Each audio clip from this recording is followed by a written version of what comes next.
Assalamualaikum warahmatullahi wabarakatuh. Salam jumpa kembali bersama saya Muhammad Suef. Pada kesempatan kali ini saya akan membahas mengenai materi matematika wajib, yaitu induksi matematika. Untuk materi induksi matematika ini akan saya bagi menjadi beberapa bagian. Yang pertama yang akan kita bahas yaitu definisi dan notasi sigma. Oke, pertama-tama akan kita bahas yaitu mengenai definisi dan notasi sigma. Secara harfiah, sigma itu memiliki arti yaitu jumlahan. Dan secara matematis, sigma dapat dinotasikan sebagai M kebalik seperti ini ya. Kemudian, komponen-komponen dari notasi sigma ini yaitu ada batas, batas bawah, ini batas atas, kemudian ada fungsi inputan yaitu UI. Dalam hal ini batas bawahnya yaitu I sama dengan 1 ya. Batas bawahnya 1 sampai batas atasnya adalah N. Jadi untuk I sama dengan 1 sampai N ini akan kita inputkan atau kita masukkan ke UI. Makanya ini disebut sebagai fungsi inputan. Jadi secara keseluruhan notasi ini cara bacanya adalah jumlahan UI untuk I dari 1 sampai N. Sehingga dapat kita peroleh yaitu kalau I-nya 1 maka di sini menjadi U1 dijumlah ya, ditambah. Kemudian I-nya 2 di sini menjadi U2 ditambah, I-nya 3 di sini menjadi U3 ditambah sampai I-nya N di sini menjadi UN ya. Jadi sekali lagi notasi ini cara menyebutkannya ya, yaitu jumlahan UI untuk I dari 1 sampai N. Untuk lebih jelasnya kita perhatikan contoh yang pertama. Misalkan ada jumlahan 2I untuk I-nya dari 1 sampai 5. Kita masukkan I-nya 1 dulu, maka di sini menjadi 2 kali 1. Kemudian untuk I-nya 2 menjadi 2 kali 2, I-nya 3 2 kali 3, I-nya 4 2 kali 4, sampai I-nya 5 2 kali 5. Jadi mengikuti fungsi inputannya ini ya.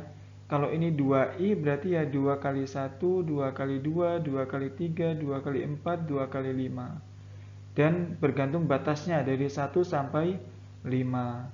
Sehingga dapat kita peroleh 2 kali 1 sama dengan 2, 2 kali 2 sama dengan 4, 2 kali 3 sama dengan 6, 2 kali 4 sama dengan 8, 2 kali 5 sama dengan 10. Sehingga dapat kita peroleh 2 ditambah 4 ditambah 6 ditambah 8 ditambah 10 sama dengan 30. Sehingga dalam hal ini sigma 2I untuk I dari 1 sampai 5 itu nilainya sama dengan 30 ya. Oke, untuk lebih paham lagi coba kita bahas contoh yang kedua. Misalkan ada sigma 2K plus 3 pangkat K untuk K dari 2 sampai 3. Nah, perhatikan yang kita inputkan adalah nilai K-nya ya. Yang kita masukkan adalah K-nya, yaitu dari 2 sampai 3. Sehingga untuk K-nya sama dengan 2, maka ini menjadi 2 kali 2 plus 3 pangkat 2 ya, karena K-nya sama dengan 2. Kemudian selanjutnya untuk K sama dengan 3, maka ini menjadi ditambah 2 kali 3 plus 3 pangkat 3. Ini mentok cuma sampai K sama dengan 3. Berarti ya cuma sampai sini saja. Sehingga dapat kita peroleh 2 kali 2 sama dengan 4, 3 pangkat 2 sama dengan 9. 2 kali 3 sama dengan 6, 3 pangkat 3 sama dengan 27. Sehingga kita peroleh 4 ditambah 9 ditambah 6 ditambah 27 sama dengan 46 ya. Oke, selanjutnya contoh yang ketiga. Misalkan ada sigma 2 untuk I dari 1 sampai 3. Perhatikan contoh-contoh sebelumnya. Di sini kan ada I, di sini juga ada K-nya. Artinya ada variabel yang diinputkan. Sedangkan ini cuma 2 saja. Ini juga bisa seperti ini. Jadi kalau kita jalankan, perhatikan I-nya dari 1 sampai 3. Untuk I sama dengan 1, maka ini nilainya tetap 2. Kemudian untuk I sama dengan 2, ini nilainya tetap 2. Kenapa kok tetap 2? Karena ini nggak ada I-nya, nggak ada inputannya. Berarti tetap apa adanya, yaitu 2 ya. Sampai I-nya sama dengan 3, maka ini nilainya tetap 2. Sekali lagi, kalau nggak ada inputannya atau konstanta saja, maka nilainya tetap konstanta itu sendiri ya. Yang mana ini nanti bergantung ininya ya, I-nya dari 1 sampai 3. Ini untuk I sama dengan 1, untuk I sama dengan 2, untuk I sama dengan 3. Sehingga dapat kita peroleh 2 tambah 2 tambah 2 sama dengan 6 ya. Jadi masih boleh kalau ini nggak ada variabel inputannya ya. Yaitu bergantung batasnya, nilainya ini tetap 2 ya. Selanjutnya perhatikan contoh yang keempat. Sigma PI untuk I dari 5 sampai 8. Oh ya, ini bisa dibilang sigma, bisa dibilang jumlahan ya. Karena sigma dan jumlahan merupakan suatu hal yang sama. Boleh bilangnya jumlahan, boleh bilangnya sigma.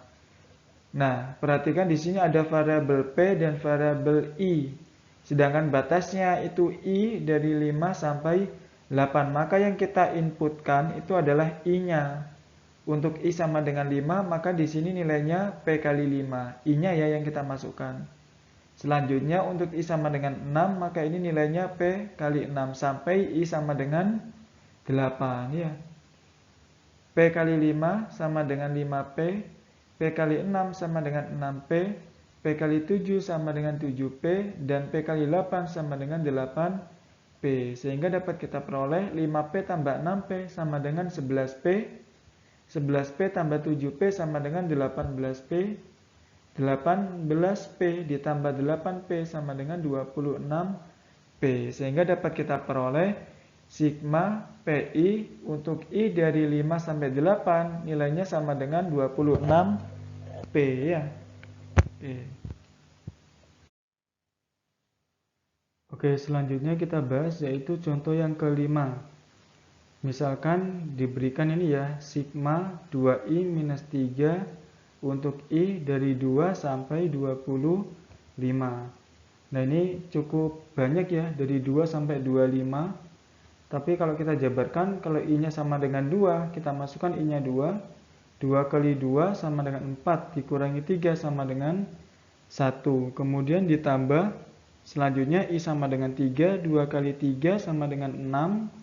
Dikurangi 3 sama dengan 3. Kemudian ditambah selanjutnya I sama dengan 4 ya. 2 kali 4 sama dengan 8. Dikurangi 3 sama dengan 5. Ditambah terus sampai I-nya sama dengan 25 ya. Nah karena ini terlalu banyak maka saya tulis sebagai titik-titik saja ya. Nah kalau kita perhatikan, kita tidak mungkin menjumlahkan ini secara manual. Maka kita bisa menggunakan rumus dari deret aritmatika. Ini termasuk ke dalam deret aritmatika. Kenapa? Karena jumlahannya bertambahnya ini sama terus. Dari 1 ke 3 ini kan ditambah 2. 3 ke 5 juga ditambah 2. Kan sama ya, ditambah 2, ditambah 2. Nanti seterusnya juga akan ditambah 2. Maka ini termasuk ke dalam deret aritmatika. Karena bertambahnya sama terus ya. Dengan A itu adalah suku pertama. Suku pertamanya 1. Nah, B itu adalah beda. Bedanya tadi berapa? Bertambahnya 2 ya. Maka B-nya adalah 2. Kemudian N-nya itu adalah batas atas dikurangi batas bawah. Yaitu 25 kurangi 2 selalu ditambah 1. Jadi plus 1 ini adalah rumus. Ini selalu ditambah 1. Yaitu batas atas dikurangi batas bawah ditambah 1. Itu untuk mencari N ya. 25 dikurangi 2 sama dengan 23, ditambah 1 sama dengan 24. Sehingga dapat kita peroleh jumlahan ini itu sama dengan Sn dari deret aritmatika ya. Sn-nya deret aritmatika rumusnya apa? Rumusnya yaitu N per 2 dikali 2A plus N-1B. Kita masukkan N-nya di sini sama dengan 24 ya. Kemudian A-nya sama dengan 1. Nah, N-nya 24. B-nya sama dengan 2 ya. Ini N-1 berarti 24 min 1 ya. Sehingga dapat kita peroleh 24 dibagi 2 sama dengan 12, 2 kali 1 sama dengan 2, 24 dikurangi 1 sama dengan 23, dikali 2 sama dengan 46. Kemudian 46 ditambah 2 sama dengan 48, dikali 12 sama dengan 576. Sehingga dapat kita peroleh jumlahan dari 2i min 3 untuk i-nya dari 2 sampai 25 nilainya adalah 576. Jadi sekali lagi ini kalau kita jumlahkan secara manual seperti halnya contoh soal sebelum-sebelumnya ya, jumlahnya secara manual ini akan susah karena batasnya terlalu banyak. Maka dari itu kita dapat menggunakan rumus deret aritmatika ya. Ini rumusnya. Oke, selanjutnya perhatikan contoh yang ke-6. Misalkan sigma I dari 1 sampai 25 ya, yaitu untuk 3 kali 2i.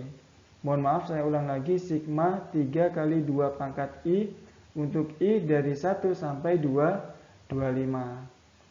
Maka kita jalankan dulu, i-nya 1 di sini jadinya 2 pangkat 1 sama dengan 2 dikali 3 sama dengan 6. Selanjutnya i-nya 2, 2 pangkat 2 sama dengan 4 dikali 3 sama dengan 12. Selanjutnya i-nya 3, 2 pangkat 3 sama dengan 8 dikali 3 sama dengan 24 dan seterusnya sampai i-nya 25. Ini seperti soal sebelumnya, contoh 5 ya. Karena batasnya terlalu panjang ya. Nah, kalau kita perhatikan 6 ke 12, ini kan dikali 2. 12 ke 24 dikali 2. Pengalinya sama. Kalau pengalinya sama, maka dia termasuk ke dalam deret geometri. Dengan apa? Dengan suku pertamanya yaitu sama dengan 6. Kemudian rasio atau pengalinya dikali 2 terus, maka rasionya sama dengan 2. Dan n-nya sama dengan sama rumusnya, yaitu batas atas, ini ya 25 dikurangi batas bawah 1 selalu ditambah 1. Jadi ini sudah rumus plus 1 ini. Sehingga dapat kita peroleh 25 kurangi 1 sama dengan 24 ditambah 1 sama dengan 25. Kalau deret aritmatika rumusnya kan ini. Nah, kalau deret geometri rumusnya adalah A dikali R pangkat N min 1 per R min 1. Sehingga tinggal kita masukkan A-nya sama dengan 6, R-nya sama dengan 2 ya. Pangkat N-nya tadi 25. Min 1 per R-nya 2 ya. 2 min 1. Jadi tinggal kita masukkan aja A, R, dan N-nya ya. Selanjutnya 2 min 1 sama dengan 1. Dibagi, ini ya, dibagi 1 itu enggak usah ditulis ya. Karena dibagi 1 sama dengan yang atasnya ya. Jadi langsung saja saya tulis 6. Kemudian 2 pangkat 25 min 1. Sekali lagi per 1 ini tidak usah ditulis, tidak apa-apa ya. Nah, karena ini kan kesulitan ya pastinya kita kalau menghitung 2 pangkat 25, maka bentuknya tetap ditulis seperti ini. Kalau kalian mau sampai ke hasil akhir boleh, tapi sampai bentuk seperti ini juga diperbolehkan ya. Sehingga dapat kita peroleh jumlahan dari 2i min 3 untuk i dari 2 sampai 25 itu sama dengan 2 pangkat 25 min 1 dikali 6 ya. Jadi sekali lagi untuk batas yang banyak ya, kalau batasnya banyak kita bisa menggunakan rumus deret aritmatika dan deret geometri. Namun sebelumnya harus kalian pahami perbedaan dari deret aritmatika dan deret geometri. Sekali lagi kalau deret aritmatika itu adalah pertambahannya sama, ditambah 2, ditambah 2 dan seterusnya. Tapi kalau deret geometri pengalinya sama, dikali 2, dikali 2 dan seterusnya ya.